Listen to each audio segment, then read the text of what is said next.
ये असली घटना मुझे मेरे राजस्थान के एक सब्सक्राइबर ने भेजी है, जिसका नाम है राहुल। ये घटना उनके पड़ोस की है। घटना राहुल की जुबानी। ये कहानी मुझे नहीं सुनानी चाहिए थी, पर अब मैं इसे बताने से खुद को रोक नहीं पा रहा, क्योंकि ये सिर्फ एक डरावनी घटना नहीं है।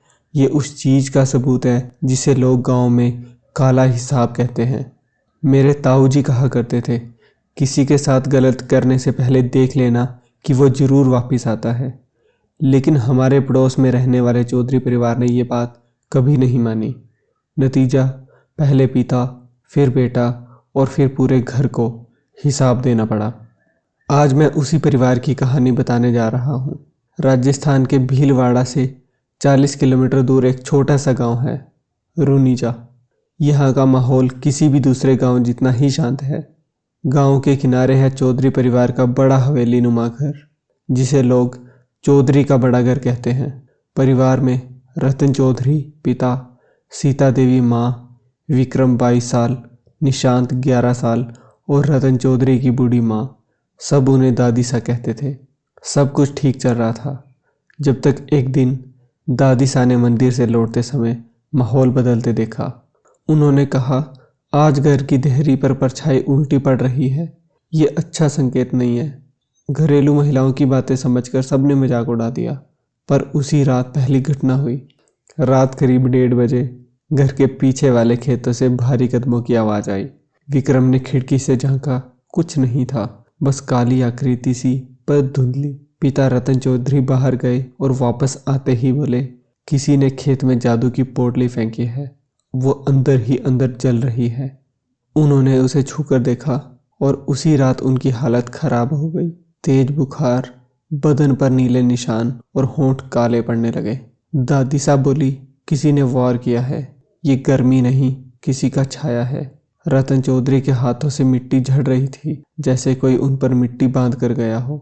पिता जैसे तैसे ठीक हुए, पर 2 हफ्तों बाद निशाना बदल गया। विक्रम, रात को उसने माँ को उठाकर कहा, माँ, मेरे कमरे में कोई बैठा है, सर झुकाकर, बस सांस ले रहा है। सीता देवी ने जाकर देखा तो कमरा खाली था, पर कंधे पर हाथ रखते ही विक्रम चीखा, माँ देखो ना, वो मेरे पीछे खड़ा है। कमरे में हल्की सी मिट्टी की गंध आई, जैसे कोई बाहर से आया हो। और अगले ही दिन विक्रम के पैरों पर सुई जैसे छेद मिले। गांव की औरतें कहती थी, ये तो गुड़िया टोना है, किसी ने उसकी परछाई बांध दी है। रात को विक्रम का शरीर अकड़कर टेढ़ा हो जाता था और एक आवाज़ बहुत धीरे, कानों के पास, 2 पूरे हो गए, अब एक की बारी है। बारिश की एक रात दादी सा उठकर बाहर जाने लगी। सीता बोली, माँ जी कहाँ? दादी सा बोली, जो बाहर बैठा है वो मुझे बुला रहा है, उसकी खुशबू आ रही है। सबने उन्हें रोकने की कोशिश की, पर दादी सा अचानक रुक गई। उनकी आंखें ऊपर उठी और उन्होंने कहा, वो घर में आ चुका है। उसी सेकंड हॉल की दीवार पर एक आदमी की आकृति उभरी, पूरी काली, पर बिना चेहरे के, जैसे कोई दीवार से चिपक कर देखने की कोशिश कर रहा हो। वो आकृति धीरे धीरे सीढ़ियों की ओर खिसकने लगी। ऊपर विक्रम का कमरा था। गांव के पुराने तांत्रिक भैरूनाथ को बुलाया गया। उन्होंने आते ही दरवाजे की दहलीज को छुआ, आंखें बंद करके बोले, ये कोई सामान्य काम नहीं, ये पुरानी दुश्मनी है। जिस आदमी ने ये किया है उसने 3 लोगों की बलि मांगी है। सब कांप गए। हमारे परिवार की ही क्यों? भैरूनाथ ने मुंह उठाया, क्योंकि तुम्हारे पूर्वजों ने किसी का हिस्सा दबाया था, जमीन का, रिश्तों का या सम्मान का। उस इंसान के वारिस ने काली विद्या से हिसाब मांगा है। और वारिस कौन? भैरूनाथ बोले, जिसने खेत में पोटली फेंकी। उसने पहले पिता पर, फिर बेटे पर, और अब पूरा घर उसकी सूची में है। सबसे छोटा 11 साल का निशांत हमेशा सबसे बहादुर था, लेकिन एक रात वो छत पर अकेला बैठा मिला, किसी से बात करते हुए। सीता बोली, किससे बात कर रहा है? निशांत मुस्कुराया, भैया ने बुलाया है, कह रहे थे नीचे मत जाना। भैया?